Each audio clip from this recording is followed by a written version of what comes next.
Okay, so we've got a power socket here, 2 outlets, and it's behind this big cupboard. Now, it's difficult to move the cupboard to get at this little piece here which I want to cut out.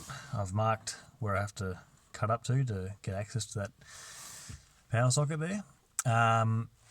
The alternative is to cut it in situ, so that's what we're going to do. And the tool we're going to use is a oscillating multi-tool. So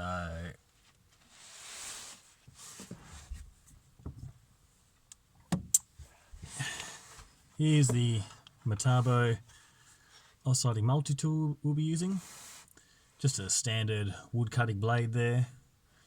Going to go straight in along that line, up the top here as well, and that should cut out a nice little section there so we'll be able to access this outlet.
So there we have it. Just cut out that section there, and yeah, did a fairly good job. Fairly clean. I'll just get it in with the vacuum cleaner and tidy that up. And yeah, we'll be able to get access to that. Excellent.